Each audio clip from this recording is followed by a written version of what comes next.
Determining fair use, the four factors test. This video provides an overview of the four factors or aspects to be considered while making an argument in favor of fair use when using copyrighted materials.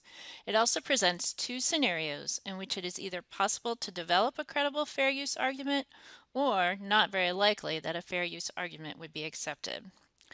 Disclaimer: the information provided in this video is meant to be an explanation and to provide general guidance should you decide that you want to use materials that are restricted under copyright. The information in this video is not meant to be legal counsel. The four factors to be considered in a fair use argument are purpose, nature, amount, and effect. Purpose: why are you using the work? Certain purposes, like research and scholarship, are more likely to be considered fair uses of copyrighted works. Nature: what is the nature of the original work? Has it been published? Is it factual or creative? Amount: if a copyrighted work is being used, how much of it is being used? And effect: what is the overall effect of the copyrighted work being used? Will it result in lost revenue or a market for the original? Let's take a look at each of these factors more specifically.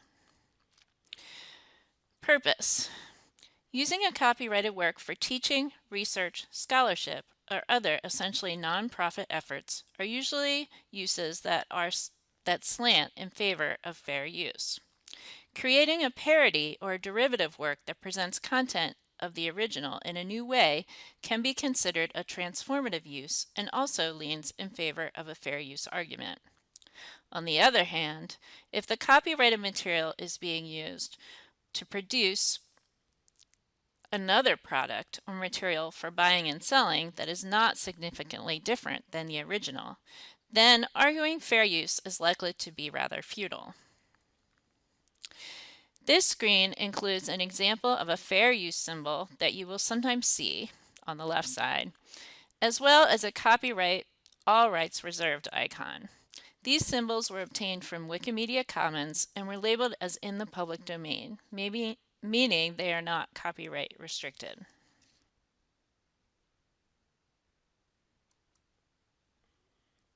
Nature. So it is easiest to make a fair use argument for using copyrighted materials when the original materials are factual and published. For material that is factual, the information contained within is probably available in multiple sources and isn't necessarily unique within itself. If the copyrighted work is creative, then it is more likely to be distinctly unique or original in some way. As for published versus non-published works, using unpublished works can be tricky because questions can arise as to how you came upon the unpublished work and was your mode of access ethical. In any case, even if you are claiming fair use of material, you still need to cite it. Making a fair use claim does not remove your responsibility to credit the creator in most cases. Amount used. Some documents are available online suggesting percentages, like 10% of the whole, for which reuse is acceptable under fair use doctrine. However, it's unclear if there is a hard legal basis for these percentages. For a whole book, it may be argued that using the entire book is unacceptable. However, use of an entire poem that is only 4 lines long is still using 100% of the work, but you may be able to argue fair use. The bottom line is that it is sometimes hard to attach numbers or percentages to what amount is fair use. Other ways to look at amount include: is the part of the original you are using the central or essential part of that work? The heart, metaphorically speaking. In such cases, it is likely to be harder to argue for fair use. Another option connects back to purpose. If you are using the work for an acceptable purpose such as teaching, are you only using as much as is necessary to achieve the teaching or lesson goal? Effect. Consideration of effect also has multiple sides to it. Again, we can go back to the idea of transformative use. Is something essentially new created as a result of the reuse of the original work? A set of guidelines created by the American Research Libraries Association in 2012 suggests that fair use can apply in instances of uses that repurpose or recontextualize the original. From an economic standpoint, consideration of effect needs to address potential loss of demand or market value for the original creator of a work that is, if that work is reused. If the reuse simply replaces the old and suppresses any financial gains the original creator might still obtain, then the reuse is less likely to be seen as fair. Now let's transition to a couple specific scenarios and whether or not you think there's an effective argument to be made in favor of fair use in these cases. The first case is a Star Wars movie scenario. Let's say we have a teacher who wants to show Star Wars: The Force Awakens as a reward activity for students who have met reading goals. She wants to use her own purchased single copy of the DVD. She wants the showing to happen during school time, but she does not want to have any instructional activities associated with the movie showing. The students will get to watch it just for a break. Can you make a good fair use argument for this case?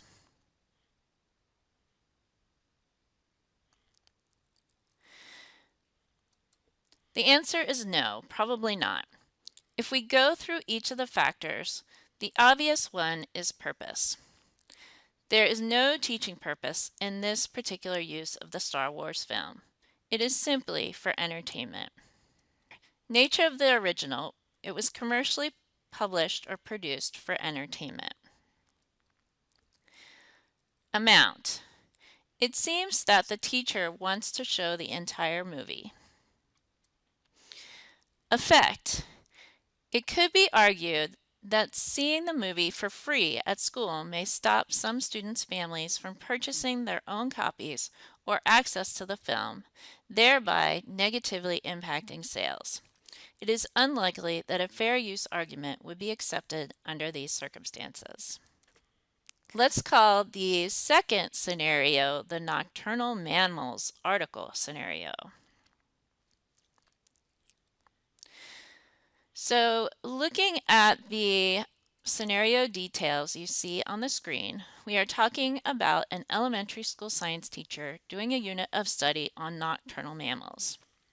Her district and school utilize school-issued iPads, which have been loaded with district purchased educational apps. The teacher also looks into what is available through her school library media program and finds an article on raccoons in the library purchased electronic encyclopedia. The teacher adds a link to the specific article within her class space in the school's learning management program, similar to Blackboard. The students have an assignment to read the article, and then they will be asked questions about it as part of a discussion the next day at school. Can this teacher potentially make an effective fair use argument for using this article?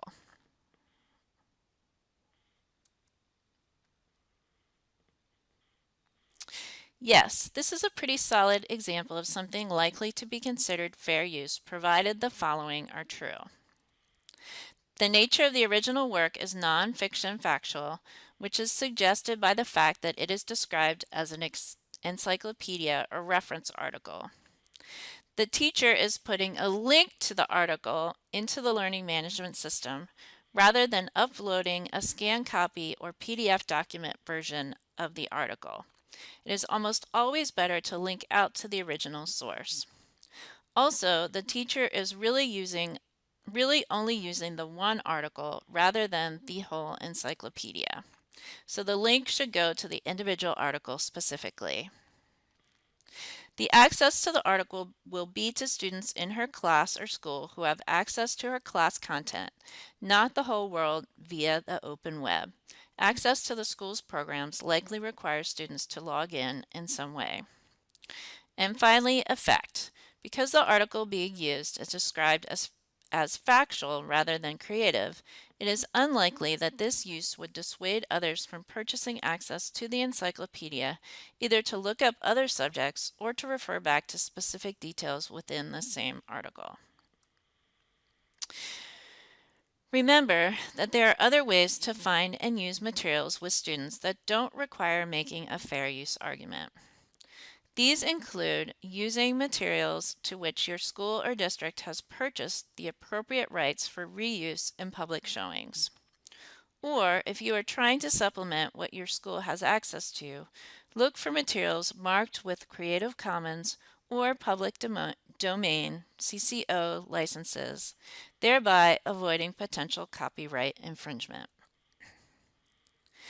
Finally, if you want to use something that is obviously under copyright restriction, you can reach out directly to the creator of the work and tell him or her exactly why and how you want to use it, and you may be granted access.